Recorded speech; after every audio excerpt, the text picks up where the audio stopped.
Good morning! Kumusta kayo dyan?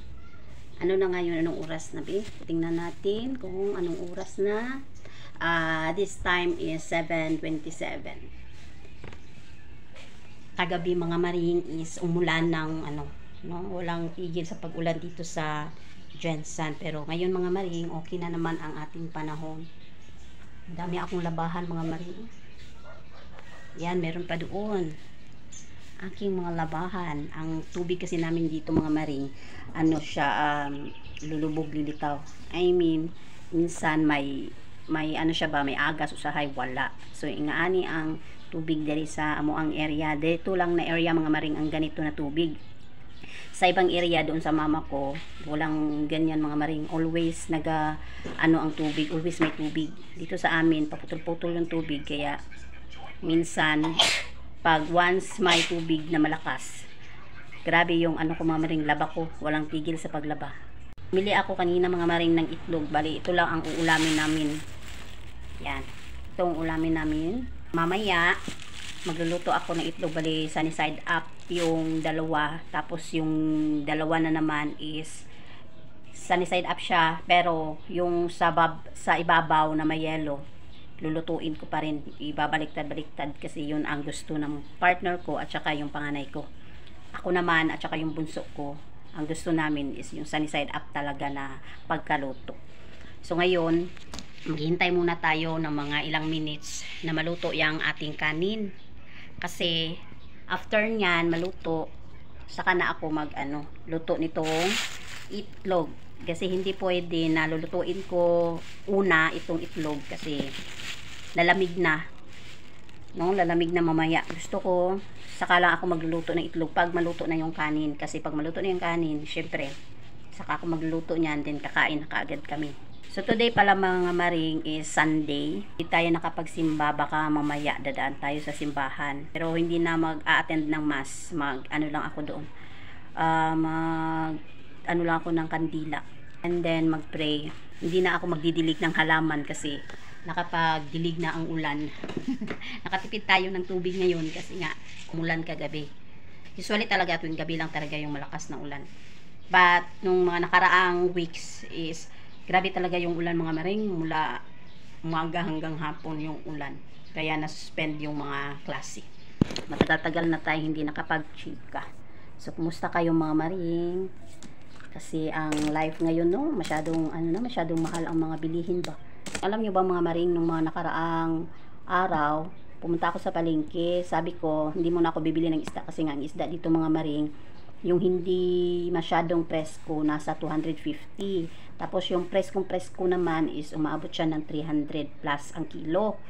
So sabi ko, hindi mo na ako mag-iisda, magkukulay lang ako. So ang ginawa ko, bumili ako ng 2 tali ng gulay, tapos mantika, kasi meron akong tuyo na binigay sa akin ng kapatid ko kasi yung husband niya nasa laot ngayon, nagkaroon sila ng maraming tuyo, binigyan ako ng ate ko. So sabi ko yung tuyo is gugulayan ko yung tuyo, tapos sabi ko bibili na lang ako ng gulay para mas makatipid kasi nga mahal yung preskong mga isda mga maring, as in dahil nga daw sa bagyo.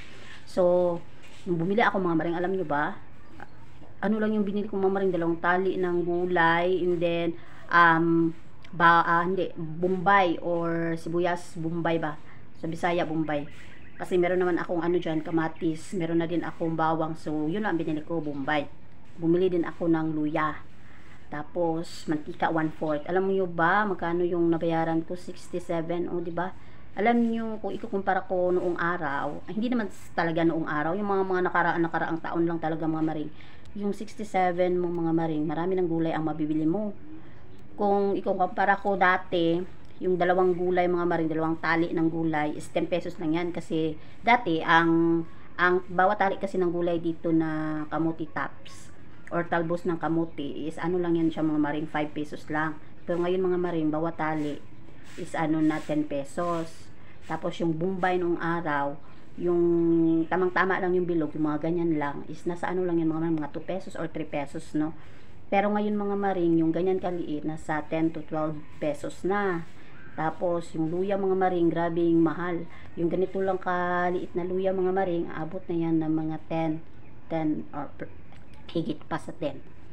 So yun lang talaga mga maring, grabe talaga ang kamahal-mahal na mga bilihin ngayon, yun ang napansin ko.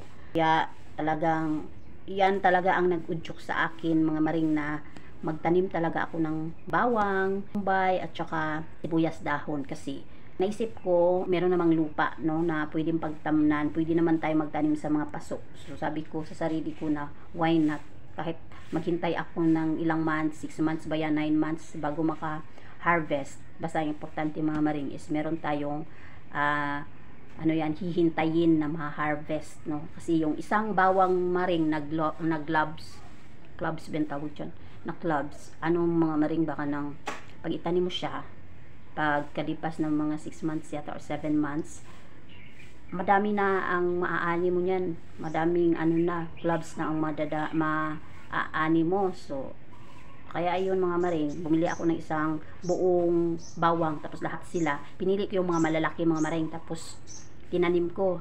So ayun mga maring no, nagtubuan silang lahat. Yun lang, masaya lang ako kasi meron na tayong bawang at saka yung sibuyas ko na bombay mga maring, tumubo na talaga siya mga maring. Akala ko hindi siya tutubo, as in tumubo siya mga maring. I'm so very mga maring thankful na tumubo siya. At saka yung mga sibuyas dahon ko tumubo na rin. O diba, nasa paso ko lang sila nilagay mga maring. So ipapakita ko sa inyo yung sinasabi ko sa inyo mga maring na bawang. Yan ang aking bawang, isang bawat tugso ko dyan, isang cloves lang or cloves ba yan. Ito naman ang sibuyas dahon ko mga maring na tinanim ko dito sa paso.